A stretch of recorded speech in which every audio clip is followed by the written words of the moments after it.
أسارير وجه صبيح تسر أسارير وجه صبيح.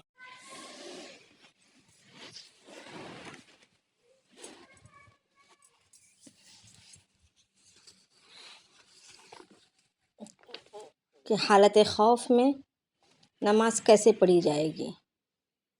نماز کی حفاظت کی تعلیم دی گئی اور درمیانی نماز کی ساتھ ہی ساتھ اور وقوموا للہ قانتین کہا، یعنی تم کھڑے رہو ادب کے ساتھ.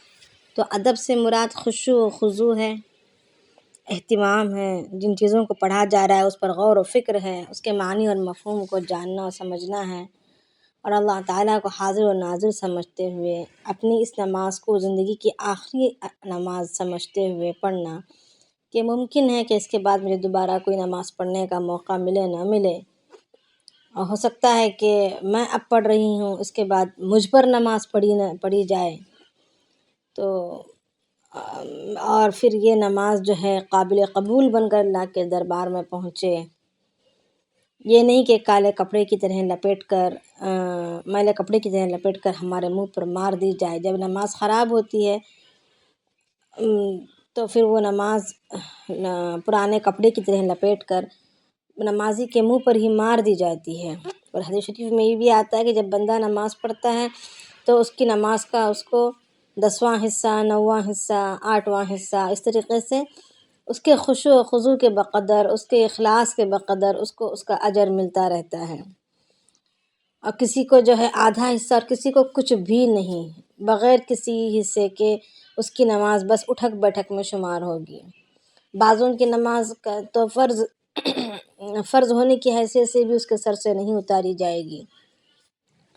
اب جو نماز قابل قبول نہیں ہوگی تو پھر اللہ رب العالمین کل قیامت میں اس نمازوں کو، قابل قبول نمازوں کی بھرپوری کرنے کے لیے اللہ تعالیٰ سنتوں میں سے اٹھائیں گے، سنت نمازوں میں سے لیں گے. اگر سنت بھی اگر کافی نہیں ہوئے یا سنت پورے نہیں تھے یا وہ بھی قابل قبول نہیں تھے تو پھر نوافل کی طرف دیکھا جائے گا.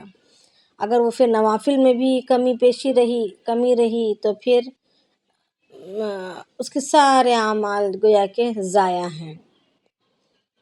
تو ہمارے اعمال کی قیمت اور پل صراط پر سے گزرنے کی میں آسانی، یہ ہر چیز جو ہے نماز کے بل بوتے پر منحصر ہے. تو نماز ہماری جتنی اچھی ہوگی اتنا ہی قبر کے اندر بھی روشنی ہوگی، پل صراط پر آسانی سے گزرنا ہوگا، اور جو ہے دائیں ہاتھ میں نام اعمال کا ملنا ہوگا، ساری سہولتیں اور سارے انعامات آخرت میں ہونے کے ساتھ ساتھ دنیا میں بھی ہماری نمازیں جتنی زیادہ قابل قبول ہوں گی، جتنی ہی عمدہ طریقے سے پڑھی گئی ہوں گی، یعنی وضو کے پورے آداب کا رعایت کرتے ہوئے وضو کو اچھی طریقے سے کیا ہو، پھر نماز کے آداب کا خیال رکھتے ہوئے نماز کے مستحبات، نماز کے واجبات، اس کے سنن، اس کی فرائض سب کا خیال رکھتے ہوئے اگر نماز کو اچھی طریقے سے پڑھا گیا ہو تو ایک تو اس کی روزی میں برکت ہوگی، اللہ تعالیٰ اس کی دنیا کے سارے الجھے ہوئے کاموں کو سلجھا دیں گے، اس کے معاملات کو ٹھیک کر دیں گے، اس کے اوقات میں برکت عنایت کریں گے، اس کے کاموں کو بنائیں گے. یعنی نماز ایک عظیم الشان چیز ہے. اللہ رب العالمین نے جہاں کہیں بھی کہا ہے، یہ کہا کہ تم مدد مانگو نماز کے ذریعے سے، صبر اور نماز کے ذریعے سے. یعنی تو نماز کے پڑھنے میں بھی صبر ہونا چاہیے، اور نماز کو قابل قبول ادا کرنے کے بعد وہ خود نماز ہمارے لیے اللہ رب العالمین کے پاس مددگار بن کر ثابت ہوگی. تو پھر اللہ رب العالمین آگے فرما رہے ہیں کہ اگر خوف کی حالت میں ہو تو نماز چھوڑنے کے نہیں، بلکہ پیدل چلتے چلتے ہو یا سواری پر ہو، ہر حال میں نماز کو ادا کیا جائے گا. پھر جب تم معمون ہو جاؤ، یعنی امن حاصل کر لو، سکون پا جاؤ، تو پھر اللہ تعالیٰ کی شکر گزاری میں، اللہ تعالیٰ کے اس انعام کی شکر گزاری میں، امن کے حاصل ہونے کی شکر گزاری میں اللہ تعالیٰ کو یاد کرو اور یعنی اللہ تعالیٰ کا ذکر کرو. یہ تھی بات. اب آگے جو ہے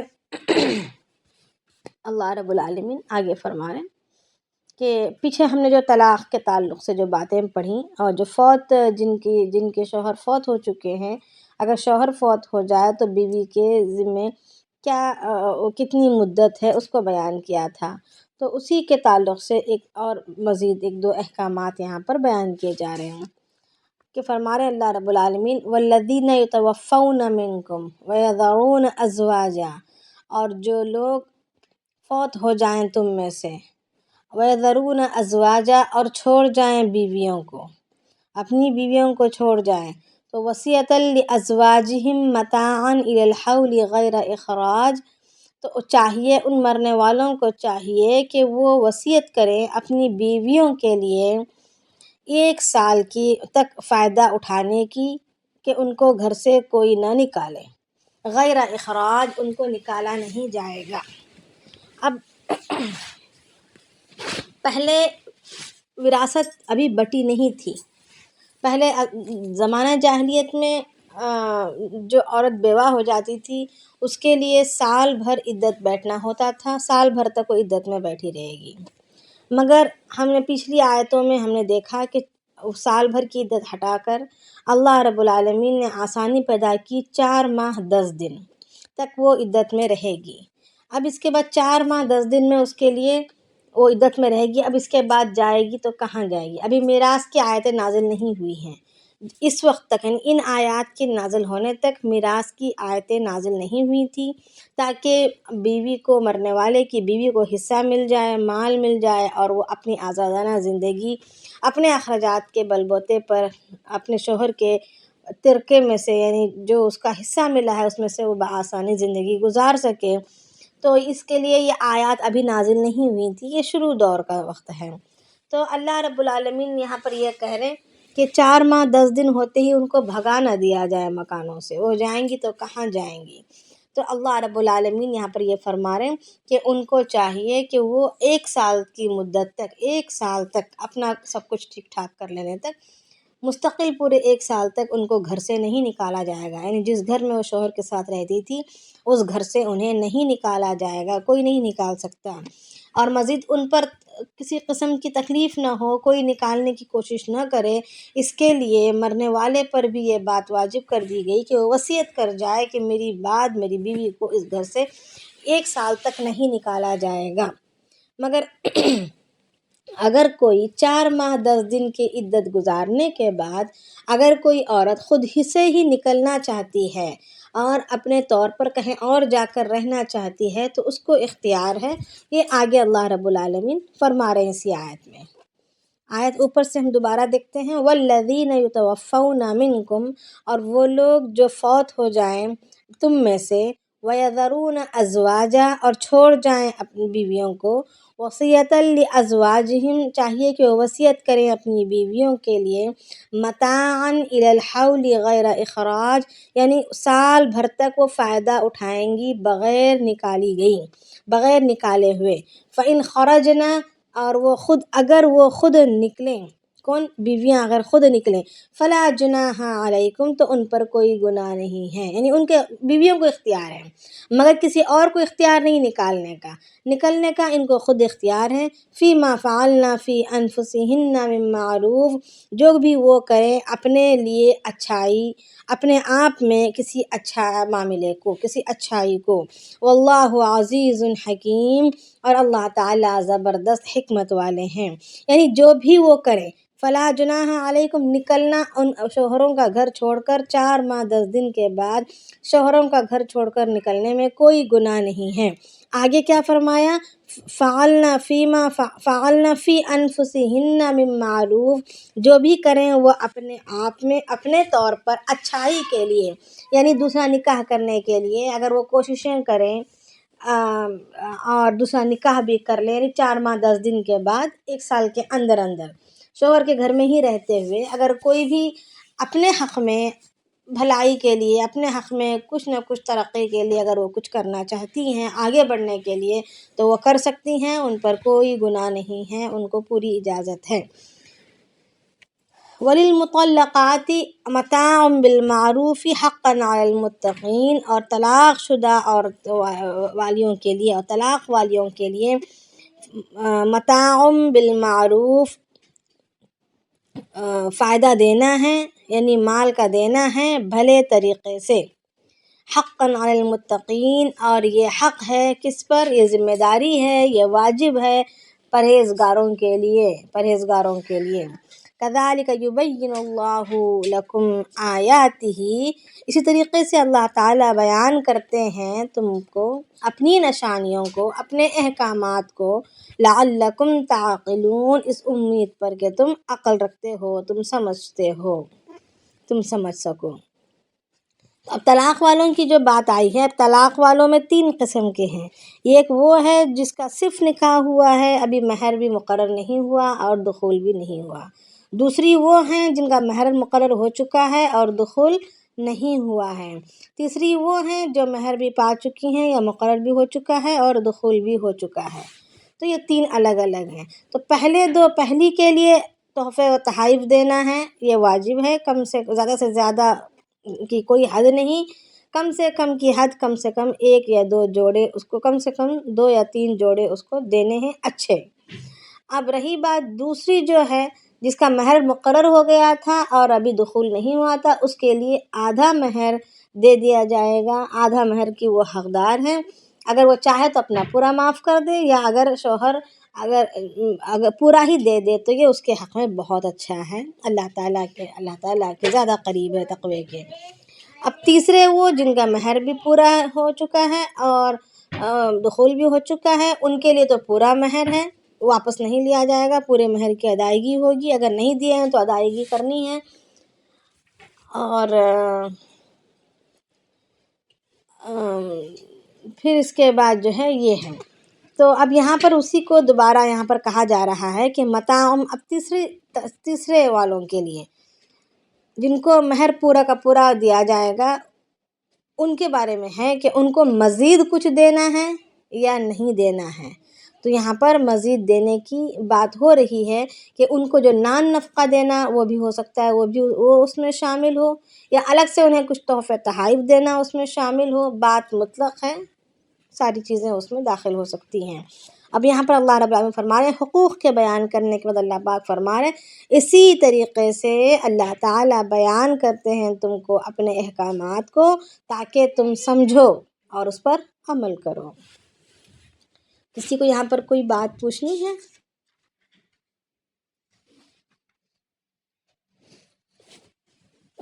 کسی کو کوئی سوال ہے یا ہم آگے بڑھ سکتے ہیں؟ جی پہلی والی جو ہے صرف نکاح ہوا تھا، مہر مقرر نہیں ہوا تھا، ٹھیک ہے، تو اس کو بہتر طریقے سے جتنا بھی ہو سکتا ہے اس کے حساب سے دینا ہے. ہاں، آیت ہے نا کہ حیثیت مند کے مالدار کے لیے اس کی حیثیت کے مطابق، غریب کے لیے اس کی اپنی حیثیت کے مطابق. تو حسن رضی اللہ تعالیٰ عنہ نے 10,000 درہم دیے تھے موقع جب ان کے ساتھ معاملہ پیش آیا تھا. صرف نکاح ہوا تھا، طلاق ہو گئی، ابھی مہر بھی مقرر نہیں کیا تھا، رخصتی تو دور کی بات، مہر بھی مقرر نہیں ہوا تھا، بس صرف نکاح ہو کر طلاق ہو گئی تھی. تو حسن رضی اللہ تعالیٰ عنہ نے 10,000 دیے تھے.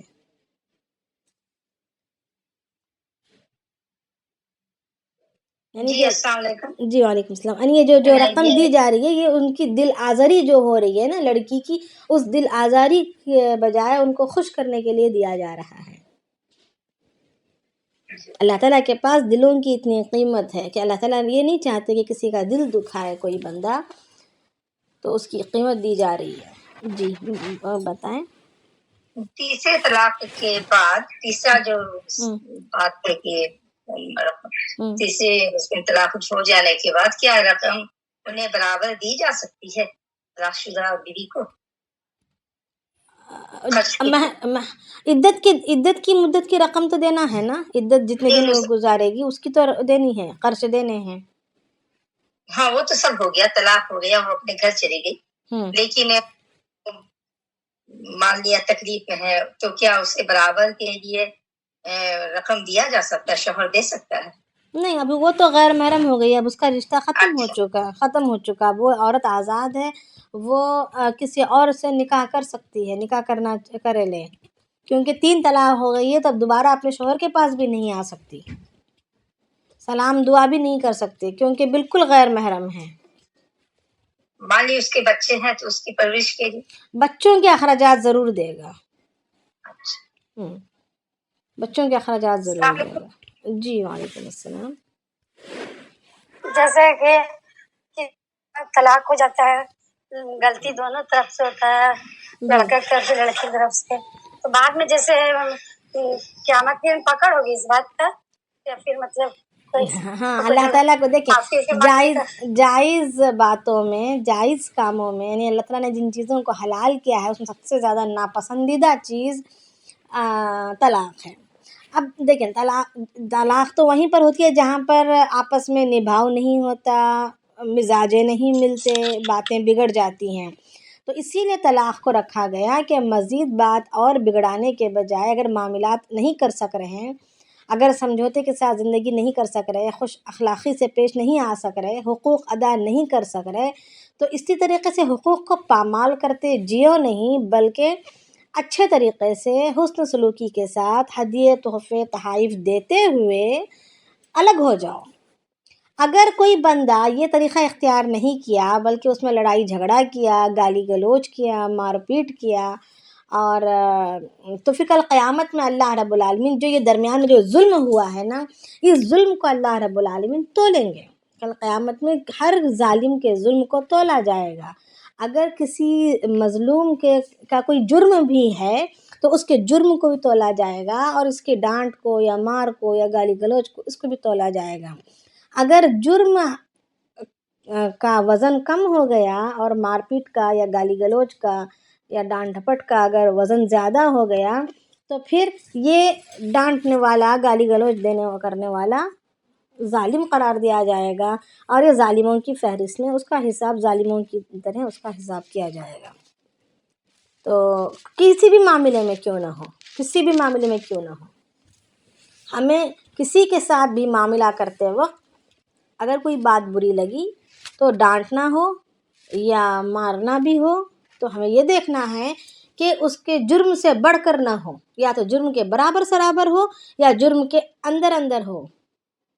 جرم سے اگر بڑھ جائے گا تو پھر ہم ظالم ہوں گے، اس نے جو غلطی کی وہ مظلوم بن جائے گا، غلطی کرنے والا مظلوم بن جائے گا، اور ہم ظالم بن جائیں گے چونکہ ہم نے اس کی غلطی سے بڑھ کر اس کے ساتھ معاملہ کیا ہے.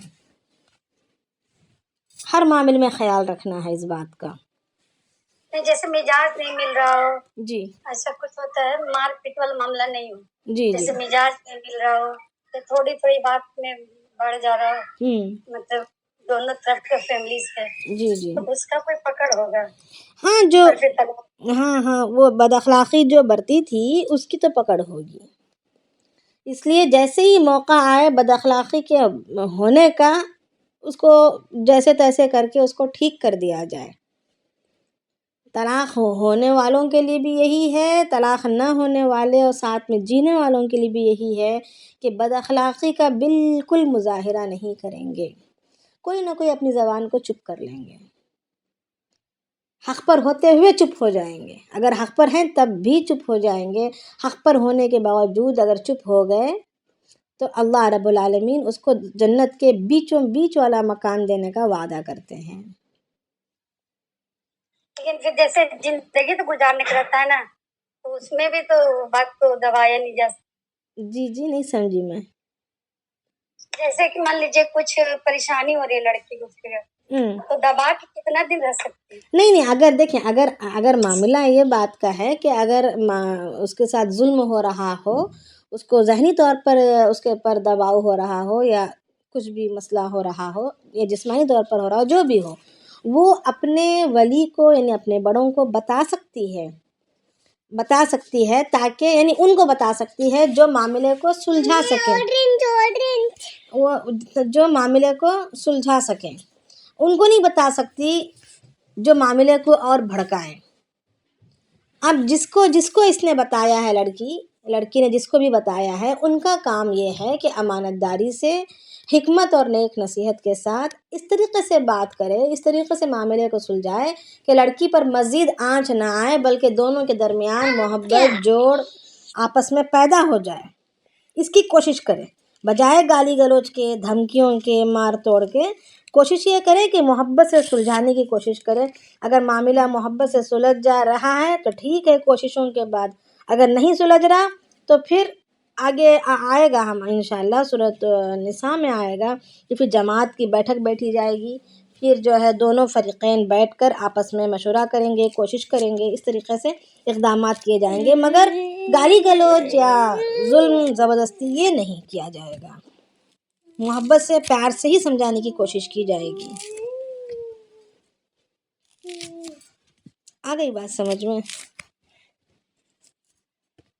کیونکہ بد اخلاقی سے کوئی معاملہ حل ہونا نہیں ہے، معاملے بگڑتے ہی ہیں، جہاں پر بد اخلاقی ہوتی ہے وہاں پر معاملے بگڑتے ہیں، اور جہاں پر اخلاق ہوں گے وہاں پر معاملے سلجھ جائیں گے۔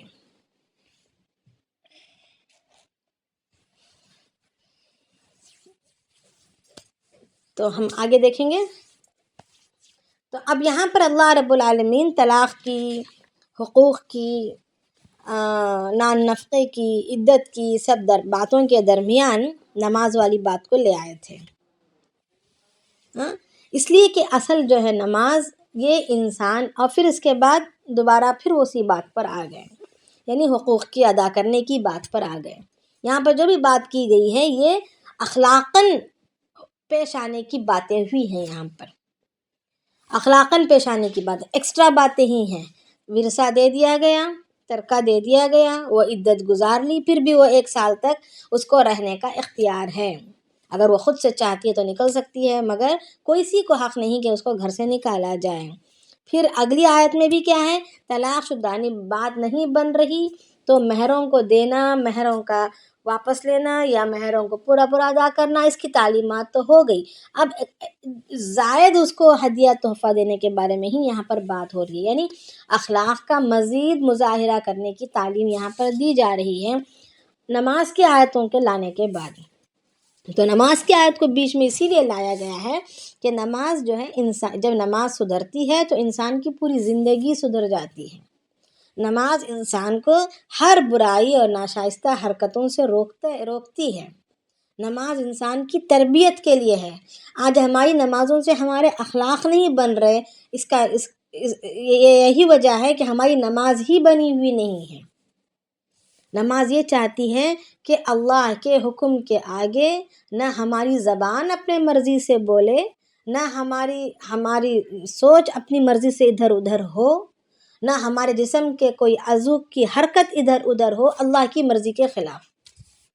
اللہ تعالیٰ جیسے کھڑے ہونے کو بول رہے ہیں ویسے ہی کھڑے ہوں گے، جہاں دیکھنے کو بول رہے ہیں وہیں دیکھیں گے، جیسے باندھنے کو بول رہے ہیں ہاتھ ویسے ہی باندھیں گے، جہاں جھکنے کو بول رہے ہیں وہاں جھکیں گے، جہاں ناک کے زمین میں ڈال کر رگڑنے کو بول رہے ہیں وہاں پر زمین میں سے اپنے ناک کو لگائیں گے، اپنی پیشانی کو ٹیکیں گے زمین میں، یعنی جس کو ہم اپنے لیے عزت سمجھتے ہیں اپنی پیشانی اور ناک کو، اس کو زمین پر رکھنے کو کہا، زمین پر ٹیک دینے کو کہا، جھک جانے کو کہا، کس کے سامنے؟ اللہ کے حکم کے سامنے۔ تو اسی طریقے سے طلاق اور بیویوں کے حقوق کے معاملے میں ہو یا شوہر کے حقوق کے معاملے میں ہو یا دونوں آپس کے خاندانوں کے معاملات میں، یہاں پر اپنی ناک اور پیشانی کو نہیں لانا ہے، اپنی عزت اور اپنے حسب و نسب کو نہیں لانا ہے، اپنی ہم لڑکے والے ہیں ہماری چلنی ہے، ہم لڑکی والے ہیں وہ داماد ہیں ہم اس کو دبائیں گے، اس طریقے کے کوئی اپنے خیالات، اپنے کوئی وسوسے نہیں ہوں گے، بلکہ جو اللہ کا حکم ہے وہی کیا جائے گا اور وہی کیا جانا چاہیے۔ یہ اس کی تربیت کے لیے اللہ رب العالمین نے نماز والی بات کو یہ لائے اور کہا کہ نمازوں کی حفاظت کرو، یعنی نماز کو قابل قبول بناؤ تاکہ تمہاری زندگیوں کے، تمہارے جسم کے اعمال بھی ٹھیک ہو جائیں، تمہارے دلوں کی دنیا بھی بدل جائے، تمہاری سوچ اپنی اللہ کی مرضی کے مطابق ہو جائے، ہر چیز سدھر جائے۔ پھر اس کے بعد دعوت دے رہے ہیں اخلاق کا مظاہرہ کرنے کی۔ تو انشاءاللہ ہم آگے دیکھیں گے۔ کسی کو کوئی شک تو نہیں ہے نا؟ کسی کو کوئی سوال تو نہیں ہے؟ جی ایک سوال ایک اور ہے جی کہ ابھی جو ہم آیت پڑھے ہیں والذین یتوفون جو ہے 1 سال تک گھر میں رہیں گے، اس کا حکم ابھی بھی باقی ہے یا وہ یہ منسوخ ہو چکا ہے؟ کہتے ہیں کہ منسوخ ہو چکا ہے وراثت کی آیت کے بعد، جو ورثہ جو بٹنے کی جو بات آ گئی کہ اس کو مال دے دیا جا رہا ہے، پہلے کی ورثے کی آیت کے نازل ہونے سے پہلے کی آیت ہے، میں نے شروع میں ہی کہا تھا کہ ورثے کی آیتوں کے نازل ہونے سے پہلے کی بات ہے یہ، جب ورثے کی آیت نازل ہو گئی تو اب تو اس کو پورا مال دے دیا گیا، اچھا تو پھر 4 مہینے 10 دن کا اس کا اختیار ہے بس؟ ہاں 4 مہینے 10 دن کا اختیار ہے، وہ تو رہے گا 4 مہینے 10 دن وہ اپنے شوہر کے مکان میں ہی گزارے گی، یہ اسی میں داخل ہے، یہ جو ہے اس کے اس میں ہے داخل ہے، مگر 1 سال تک جو رہنے کی گنجائش ہے وہ نہیں رہا، اب وہ لازم نہیں رہا، بلکہ اس کو مال مل رہا ہے تو اب وہ آزاد ہے۔ جزاک اللہ۔ جی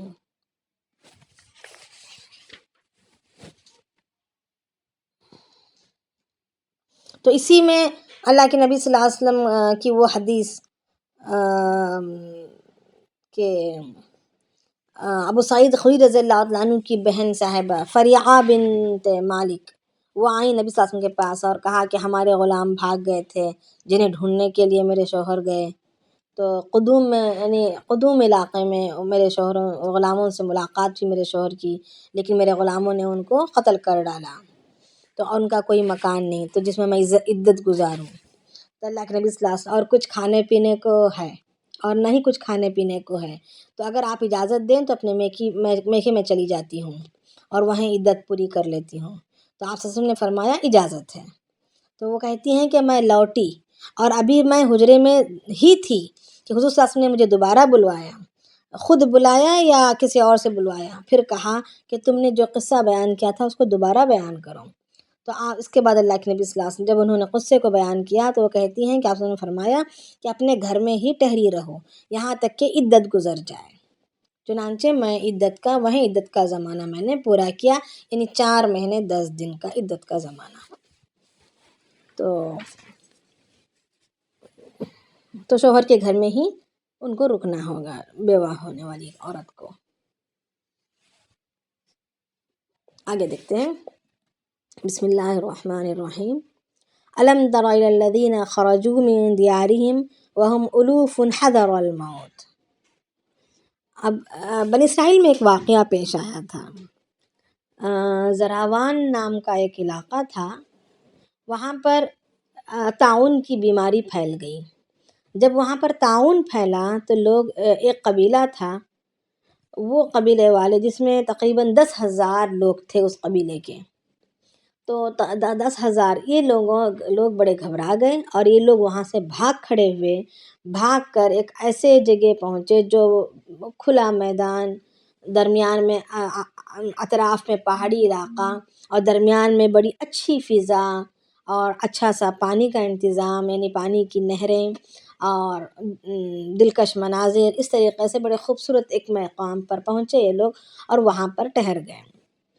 اب یہ لوگ موت سے، طاعون سے گھبرا کر بھاگے تھے اور ایک ایسے علاقے میں پہنچے جہاں پر یعنی دور دراز کے علاقے میں پہنچے جہاں پر طاعون کے جراثیم کا کوئی خدشہ نہیں تھا اور فضا بھی بڑی اچھی فضا تھی، تو اللہ رب العالمین یہاں پر اسی کو بیان کر رہے ہیں، الم تر الی الذین خرجوا من دیارہم وهم الوف حذر الموت، کیا آپ نے نہیں دیکھا ان لوگوں کو جو اپنے گھروں سے بھاگے تھے، نکلے ہوئے تھے اپنے گھروں سے، وہم الوف حذر الموت، جبکہ وہ ہزاروں میں تھے موت کے ڈر سے۔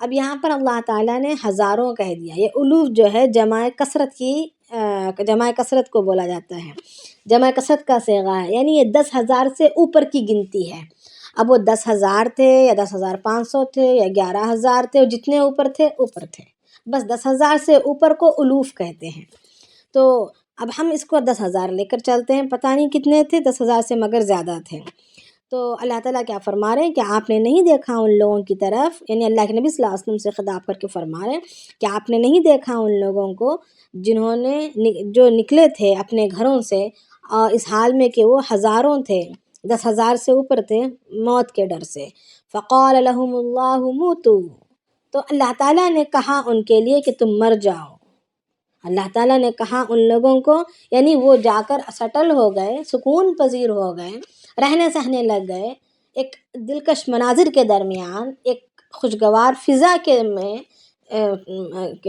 احاطے میں، تو اللہ تعالیٰ نے حکم دیا کہ تم مر جاؤ، ثم احیاہم، پھر ان کو زندہ کیا۔ ان اللہ لذو فضل علی الناس، بے شک اللہ تعالیٰ بڑے فضل کرنے والے ہیں لوگوں پر، ولکن اکثر الناس لا یشکرون، لیکن بہت سارے لوگ شکر گزاری نہیں کرتے ہیں۔ تو اب یہاں پر اللہ رب العالمین نے کہہ رہے ہیں کہ جو فقال لهم اللہ موتوا، یعنی اللہ تعالیٰ نے کہا ان کے لیے کہ تم مر جاؤ، تو یہ اللہ تعالیٰ نے ایک فرشتے کو بھیجا، اور وہ 2 فرشتے آئے اور اس علاقے کے، اس میدان کے دونوں سروں میں کھڑے رہے، کھڑے ہو کر ایک ایسی آواز نکالی جس کی وجہ سے وہ سارے کے سارے ایک ساتھ 10,000 لوگ مر گئے، 10,000 کے سارے کے سارے مر گئے۔ اب جب یہ خبر آس پاس کے گاؤں والوں کو پہنچی تو وہ لوگ آئے اور دیکھے کہ 10,000 لوگ ایک ساتھ اکٹھے مرے پڑے ہیں۔ اب ان کی تجہیز و تکفین کیسے کی جائے گی، ان کو کفن کیسے پہنایا جائے گا، کتنوں کو پہنایا جائے گا، کیسا کہ پہنایا جائے گا، نہلایا کیسا جائے گا؟ تو ان لوگوں نے کیا کیا، ایک ریتھی کی، مٹی کی ہی ایک دیوار کی طرح کھڑا کر کے اس علاقے کو چھوڑ کر چلے گئے۔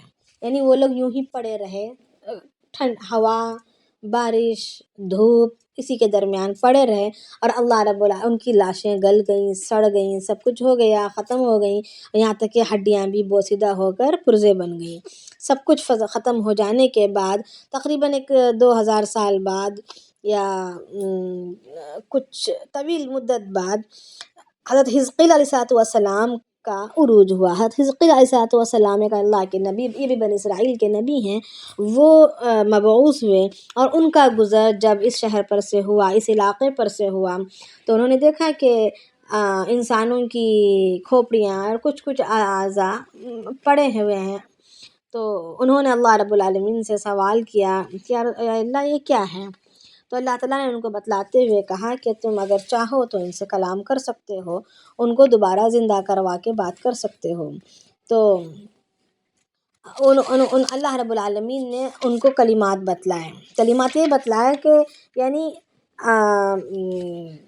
کہ تم اللہ کے حکم سے سب کے سب ساری ہڈیاں اپنے اپنے جوڑوں کے ساتھ مل جائیں۔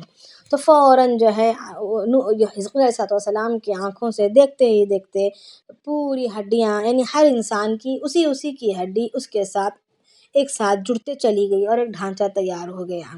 تو پھر اللہ رب العالمین نے کہا کہ اب انہیں کہو کہ اس پر گوشت، اللہ تعالیٰ کے حکم سے اس پر گوشت، پوست، جلد سب کچھ چڑھ جائے۔ تو اس کے کہتے ہی کہتے اب جو ہے سارا گوشت چڑھ گیا، یعنی سارا گوشت کا نظام، اور یعنی کہ مردہ لاش بن کر تیار ہو گئی۔ جب مردہ لاش بن کر تیار ہو گئی تو پھر اللہ رب العالمین نے انہیں حکم دیا کہ اب کہو کہ اللہ تعالیٰ کے حکم سے ساری روحیں اپنے اپنے جسموں میں لوٹ آئیں۔ تو جیسے ہی انہوں نے یہ کہا تو پھر سارے کے سارے ایک دم سے وہ لوگ زندہ ہو گئے اور کھڑے ہو گئے، اور سب کی زبانوں پر تھا سبحانک لا الہ الا انت، یعنی پاک ہے تیری ذات، تیرے سوا کوئی معبود نہیں۔ تو اب جو ہے یعنی یہ ایک قیامت کے دن اللہ رب العالمین کس طرح لوگوں کو زندہ کریں گے، اس کی ایک نشانی اللہ رب العالمین نے بتلا دی۔ اور یہ واقعہ اتنا زیادہ مشہور ہو چکا تھا اور اتنا زیادہ پھیل چکا تھا کہ یعنی اللہ کے نبی علیہ السلام کے زمانے تک بھی اس کے چرچے، اس کی شہرت موجود تھی۔ حالانکہ اللہ کے نبی علیہ السلام کے دنیا میں مبعوث ہونے سے کئی ہزاروں سال پہلے کا ہے، بنی اسرائیل کا واقعہ ہے، اور بنی اسرائیل کا واقعہ کے پتہ نہیں کتنے ہزاروں سال پرانا، کیونکہ اس لیے کہ حضرت عیسیٰ علیہ السلام سے لے کر اللہ کے نبی علیہ السلام تک تو 500 سال کا فاصلہ ہے، تو یعنی یہ اس سے کئی ہزار سالوں پہلے واقعہ تھا۔ مگر اللہ رب العالمین نے بات کا انداز جو اختیار کیا وہ یوں کہا، الم تر الی الذین، کیا تم نے دیکھا نہیں ان لوگوں کی طرف جو اپنے گھروں سے بھاگے تھے۔ تو اب یہ دیکھا نہیں، یہ جو بولا جا رہا ہے، تو یہ کیا آپ کو معلوم نہیں کے معنی میں لایا جا رہا ہے، کیا آپ کو معلوم نہیں؟ اب اس لیے کہ آپ یہ بڑا مشہور واقعہ تھا، اور ہر ایک کے کانوں تک پہنچا ہوا واقعہ تھا، ہر ایک اچھی طریقے سے اس سے واقف تھے، اسی لیے بس اللہ رب العالمین کو اشارہ کرنا مقصود تھا اس واقعے کی طرف، تو اس واقعے طرف اشارہ کر کے فرما رہے ہیں کہ جو لوگ گھر سے بھاگے تھے ان کی جان نہیں بچی۔ تو اللہ رب العالمین یہاں پر یہ بتلانا چاہ رہے ہیں اس واقعے کو بیان کر کے کہ آگے جو آیتیں آئیں گی وہ جہاد کے تعلق سے آیتیں آنے والی ہیں، آگے ہماری ابھی جو آیتیں آئیں گی انشاءاللہ وہ جہاد کے تعلق سے ہیں۔ تو یہاں پر اللہ رب العالمین ایز اے انٹروڈکشن یہ بتلانا چاہ رہے ہیں اس واقعے کو بیان کر کے کہ کوئی انسان موت سے بھاگ نہیں سکتا، جس طرح موت اس کو ہر جگہ ہر حال میں ڈھونڈتی ہوئی آ ہی جاتی ہے، چاہے وہ طاعون کی کسی وبا کے درمیان ہو یا کسی وبا کے درمیان نہ ہو، بالکل امن کی جگہ موجود ہو، مگر اس کو موت جب آنی ہے وقت مقررہ پر اس میں سے 1 سیکنڈ کی بھی تاخیر نہیں کی جائے گی۔ البتہ اللہ کے نبی علیہ السلام کی یہ احادیث ضرور موجود ہیں کہ اگر کہیں کوئی وبا پھیلی ہوئی ہو، یعنی کوئی وائرل بیماری پھیلی ہوئی ہو یا کوئی پھیلنے والی کوئی بیماری موجود ہو، تو وہاں اگر ہیں تو وہاں سے نہ بھاگیں، اور اگر وہاں نہیں ہیں تو وہاں داخل بھی نہ ہوں۔ وہاں اس لیے داخل ہونے سے منع کیا گیا کہ داخل بھی نہ ہو، حالانکہ موت تو اللہ ہی کے ہاتھ میں ہے، اگر داخل ہوں گے تب بھی، اگر قسمت میں موت رہے گی تبھی موت آئے گی، ہمارے جانے کی وجہ سے، وہاں بیماری ہونے کی وجہ سے موت آنا ضروری نہیں ہے اور موت آتی نہیں ہے۔ ہاں، اگر کسی کا وقت پورا ہو چکا تھا، اللہ تعالیٰ کے علم میں اس کا وقت مقرر پورا ہو چکا تھا، اس کی زندگی ختم ہو گئی تھی اور اتفاق سے وہ وہاں پہنچ گیا اور اس کو موت آ گئی، تو پھر لوگوں کے ایمان میں ہو سکتا ہے گڑبڑی پیدا ہو کہ اس کے وہاں جانے سے موت آئی ہے۔ تو یہ مسلمانوں کو تذبذب سے بچانے کے لیے اللہ رب العالمین نے یوں کہا کہ اگر وہاں نہیں ہیں تو نہ جاؤ، اور اگر وہاں ہیں تو وہاں سے واپس الٹے پاؤں نہ بھاگو۔ اور الٹے پاؤں بھاگنے سے منع اس لیے کہا گیا کہ جو امیر ہیں، جو طاقتور ہیں، وہ تو بھاگ جائیں گے، مگر موت تو انہیں کا پیچھا چھوڑنے والی نہیں ہے، وہ بھاگ کر اگر موت آنی ہے تو وہ بھاگیں گے تبھی بھی آئے گی، جیسے ابھی اوپر اس واقعے میں آئی۔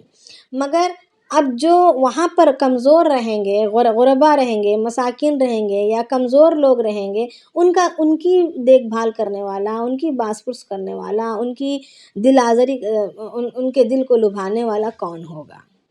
تو ہر لوگ چھوڑ کر جانے لگیں گے تو پھر لوگ آدھا پریشان ہو کر ہی مر جائیں گے۔ تو اس کے لیے حکم اللہ کے نبی صلی اللہ علیہ وسلم نے یہ حکم دیا کہ اگر کوئی وہاں ہے تو وہاں سے باہر نہ نکلیں، اور اگر کوئی وہاں نہیں ہے تو وہاں جائیں بھی نہیں، کیونکہ جان بوجھ کر اپنے آپ کو ہلاکت میں ڈالنا یا اپنے آپ کو نقصان میں ڈالنا یہ بھی شریعت میں منع ہے۔ اپنے آپ کو احتیاطی اللہ تعالیٰ نے دنیا کو دار الاسباب بنایا ہے، تو یہ اس کو اسباب کے حوالے کیا ہوا ہے، اور اللہ کی مرضی سے ہی ہوتی ہیں ساری چیزیں، مگر چونکہ اللہ تعالیٰ نے دنیا کو دار الاسباب بنایا ہے تو اس کے تحت تدبیر کا اختیار کرنا بھی ضروری ہے۔ تدبیر اختیار کریں گے اور توکل اللہ پر کریں گے، یہ دونوں چیزیں ہمیں ساتھ ساتھ لے کر چلنی ہیں۔ اور آگے اللہ رب العالمین فرما رہے ہیں کہ اللہ تعالیٰ لوگوں پر فضل کرتے ہیں، بے شک اللہ تعالیٰ لوگوں پر بڑے فضل والے ہیں، یعنی اس طرح کے واقعات اللہ تعالیٰ بیان کر کے، واقعات کو رونما کر کے اللہ تعالیٰ اور بیان کر کے ہمارے لیے ہم پر ایک فضل کر رہے ہیں، ہمیں سمجھا رہے ہیں، ہمیں بتلا رہے ہیں، ہمارے ذہن سازی کر رہے ہیں، یہ اللہ تعالیٰ کا بڑا انعام اور احسان ہے، اور اس کو ہمیں شکر کرنا چاہیے کہ اللہ رب العالمین ہماری رہبری بہت بہتر طریقے سے کر رہے ہیں، مگر اکثر لوگ شکر گزاری نہیں کرتے، یعنی اس نعمت کا فائدہ نہیں اٹھاتے، یا اللہ رب العالمین کی اس ممتا کو، اس شفقت کو کوئی سمجھتا نہیں اور اس کی شکر گزاری نہیں کرتا۔ کسی کو کوئی سوال ہے یا آگے بڑھنا ہے؟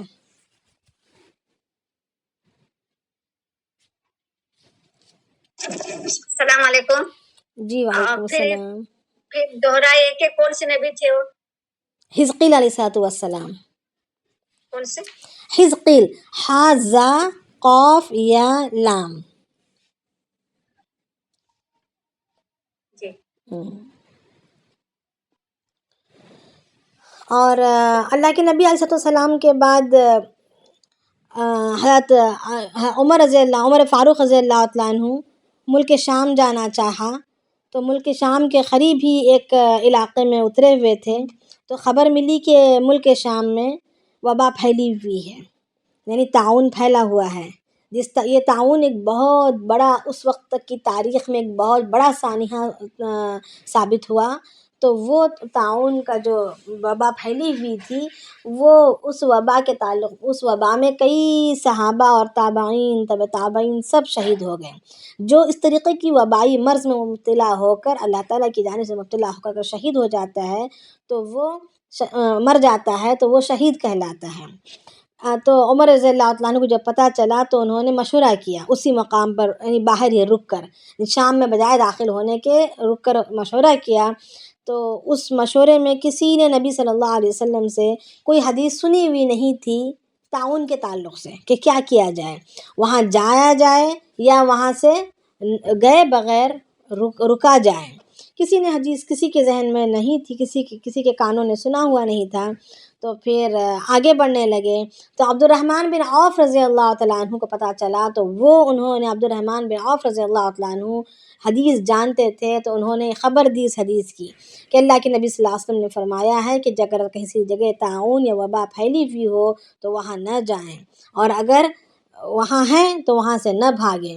تو پھر عمر رضی اللہ تعالیٰ عنہ نے فوراً لشکر کو واپس بلا لیا اور داخل ہونے سے منع کیا. اب تو یعنی کوئی انسان کسی بیماری سے بھی نہیں مرتا، بیماری کی وجہ سے نہیں مرتا. ہاں بیماری آتی ہے، تکلیف ہوتی ہے، وہ سبب بن سکتی ہے، مگر اصل بات تو اس کا طے شدہ وقت آ چکا تھا. بات تو یہی ہوتی ہے کہ اس کا وقت پورا ہو چکا تھا. اسی طریقے سے اگر کوئی بندہ جہاد میں جائے، جنگ میں جائے، تو وہ بھی وہاں جنگ میں جانے کی وجہ سے کوئی مرتا نہیں ہے، مرنے کے لیے کوئی جاتا نہیں ہے، اعلیٰ کلمۃ اللہ کے لیے جانا ہے. ہاں اگر کسی کا وقت پورا ہو چکا تھا اور وہ وہاں مر گیا تو وہ شہید مرا، مگر وہاں جانے کی وجہ سے کسی کی موت واقع نہیں ہوتی. حضرت خالد بن ولید رضی اللہ عنہ سب سے بڑے سپہ سالار جنہوں نے ملک شام کو فتح کیا، اب ان کے بارے میں آتا ہے کہ ان کے جسم میں کوئی حصہ ایسا نہیں جہاں پر تیر و تلوار کے نشان نہ بیٹھے ہوں. پورے جسم پر زخم لگے ہوئے ہیں، تیر و تلوار کے مار لگے ہوئے ہیں، مگر وہ اپنے گھر کے بستر پر بیماری کی حالت میں ان کی موت ہوئی. تو خالد بن ولید رضی اللہ تعالیٰ عنہ جب ان کی وفات کا وقت قریب آیا تو کہنے لگے کہ میری کوشش تھی کہ میں اللہ کے راستے میں شہید ہوں، مگر میری مقدر میں اللہ کے راستے میں وہاں پر موت نہیں تھی. میں جو ہے اب گدھوں کی طرح بستر پر لیٹے لیٹے مر رہا ہوں. تو بہادر بزدلوں کو یہ بات بتلا دو کہ جنگ میں جانے سے موت آتی نہیں ہے. یعنی اس طریقے سے حضرت خالد بن ولید رضی اللہ عنہ نے اپنی موت پر ایک پیغام امت کو بھیج دیا کہ جنگ میں جانے والا مرتا نہیں ہے، مرتا تو وہی ہے جس کی موت آئی ہوئی ہوتی ہے. تو صرف 5 منٹ ہیں، تو آگے ہم کریں گے یا کسی کو کوئی سوال ہے تو کر لیں، پھر انشاءاللہ اگلی آیتیں کل کر لیں گے.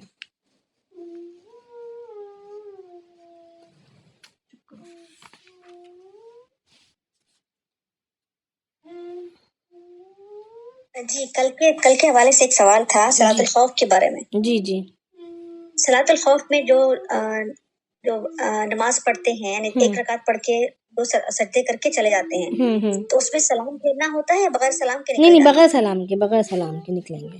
بغیر سلام کے بغیر سلام کے نکلیں گے. وہ نماز ہی کے اندر ہے، گویا کہ وہ اللہ کے حکم، اب وہ کیا کر رہے ہیں، اللہ کے حکم سے نکل کر دوسرے اللہ کے حکم میں جا رہے ہیں. اپنی ذاتی مفاد کے لیے نہیں جا رہے، اپنی ذاتی ضرورتوں کے لیے نہیں جا رہے، بلکہ وہ ایک اللہ کے حکم سے دوسرے اللہ کے حکم میں جا رہے ہیں. گویا کہ وہ اللہ کے حکم میں داخل ہی ہیں، وہ مستقل عبادت ہی میں ہیں. یہ معنی ہوگا. تو دونوں فوجیں جو ہیں سلام نہیں پھیریں گی؟ نہیں پھیریں گی. ان کی 2 رکعت مکمل ہونے کے بعد ہی پھیرے گی.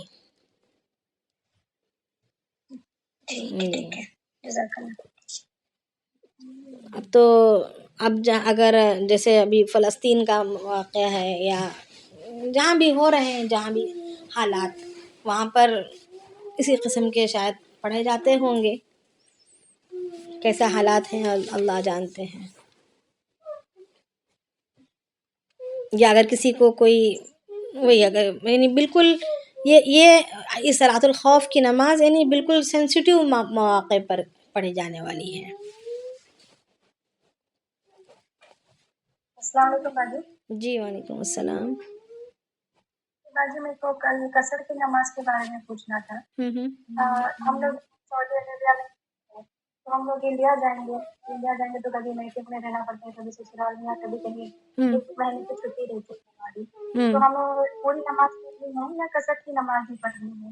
نہیں, اگر کسی جگہ پر دیکھیں انڈیا جانے تک کا جو راستہ ہے وہ تو قصر ہی پڑا جائے گا. اب رہی بات وہاں جانے کے بعد آپ جس مکان میں جس شہر میں اتر رہے ہیں اس شہر میں اگر آپ 15 دن مسلسل رہنے والے ہیں یا 15 دن سے زائد رہنے والے ہیں تو پوری نماز پڑھیں گے. نہیں 15 دن پورے نہیں رہنے ہیں, بس کہ 10 دن رہیں گے, پھر اس کے بعد کہیں دوسرے شہر نکل جائیں گے, پھر وہاں پر 5 دن رہیں گے, پھر کسی دوسرے شہر نکل رہے ہیں, ایسے چکر لگانا ہو رہا ہے تو پھر قصر ہی پورا مہینہ قصر ہی پڑا جائے گا.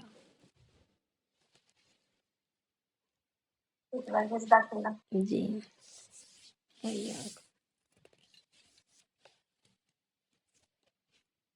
السلام علیکم باجی. ہاں وعلیکم السلام. سنائیں.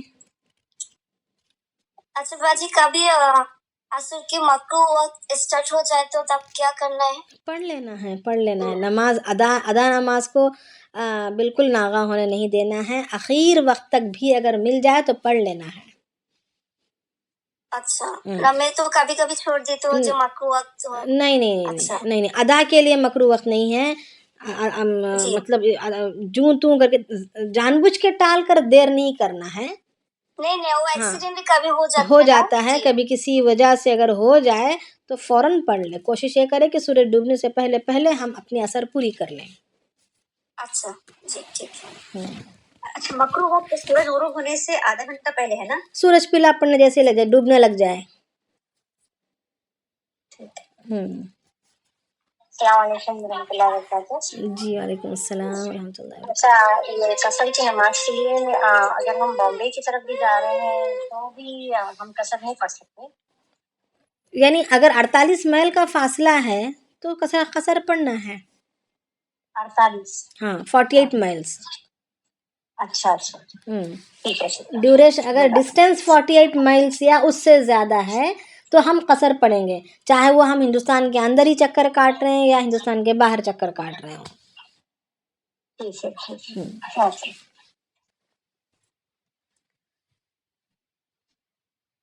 السلام علیکم. جی لیکن ایک بات بتائیں, جی آج کل تو سب کے پاس گاڑی ہے. جیسے آپ نکلے یہاں سے فار ایگزامپل, جی آپ آگے جا رہے ہیں 48 مائلز کے اندر کوئی مسجد بھی آ رہی ہے, آپ نماز پڑھ کے آگے نکل جائیں گے یا واپس آ جائیں گے اپنے گھر تک, تو کیا ہم نے پڑھنی ہوگی قصر؟ اگر 48 آپ کا ڈیسٹینیشن پوائنٹ 48 میلز کے باہر ہے یا 48 میلز ہے تو پھر آپ کو قصر ہی پڑھنی ہوگی. نہیں, فار ایگزامپل لائک آپ دبئی سے آ رہے ہیں, فار ایگزامپل آپ جب آ رہے ہیں تو راستے میں عصر کی اذان ہو گئی, اب آپ اپنے گھر پہنچنے والے ہیں, ٹھیک ہے, مغرب سے پہلے, تو آپ قصر پڑھیں گے کہ پوری پڑھیں گے؟ دیکھیں, اگر آپ اپنے طور پر اگر پڑھ رہے ہیں کھڑے ہو کر, اپنے طور پر پڑھ رہے ہیں, انفرادی نماز پڑھ رہے ہیں درمیان میں کھڑے ہو کر, تو آپ قصر پڑھیں گے. اگر آپ جماعت کے پیچھے امام کے پیچھے اگر پڑھ رہے ہیں تو پھر آپ کو پوری پڑھنی پڑے گی. اور اگر آپ نے سوچا کہ نہیں اب تو ہم گھر پہنچ ہی جائیں گے تو گھر پہنچ کر ہی پوری پڑھ لیتے ہیں, تو گھر پہنچنے کے بعد تو آپ کو پوری پڑھنی پڑے گی. اگر آپ کو ڈسکاؤنٹ لینا ہی ہے تو راستے میں پڑھ کر آ جائیں تو قصر.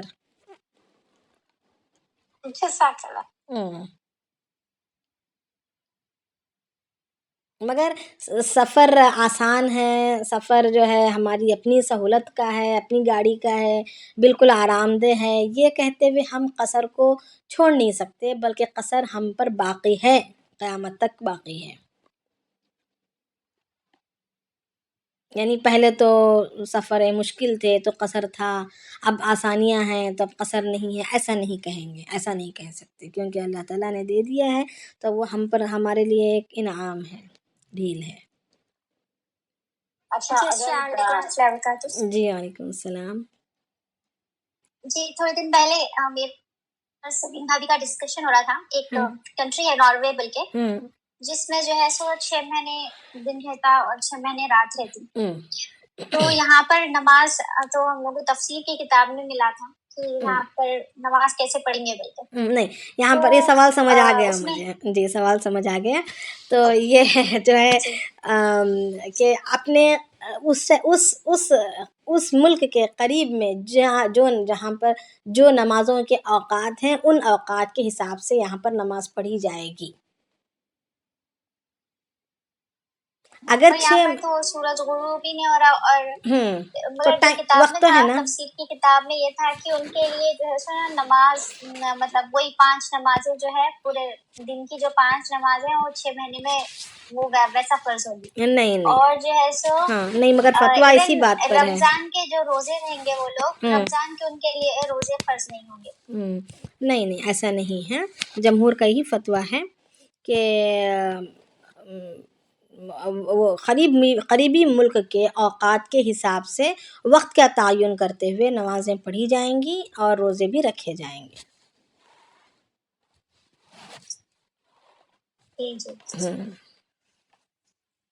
اور اس وقت بھابھی شفٹ ہو رہے تھے وہاں پہ، واپس آ گئے اب ہم۔ اچھا، اگر شفٹ ویسے ہونا ہی ہے تو پھر روزے فرض ہوں گے، گھبراؤ مت۔ 6 مہینہ پہلے سحری کر لینا، 6 مہینے کے بعد افطار کر لینا۔ اور پہلے رمضان کے شہید ہو گئے ہم۔ میں تو سوچا تھا چلو زبردست ہے، 6 مہینے رات تو پورے جو 5 وقت نماز میں پڑھ لو صلاۃ الليل۔ جی چلیں پھر، سبحان اللہ بحمدہ، سبحانک اللہم وبحمدک، نشہد ان لا الہ الا انت، نستغفرک ونتوب الیک۔ سبحان ربک رب العزۃ عما یصفون، وسلام علی المرسلین، والحمد للہ رب العالمین۔ تقال العثار العظام به ويعود الهوى ككبش ذبيح، بذكر الإله تطيب الحياة، تسر أسارير وجه صبيح، تسر أسارير وجه صبيح.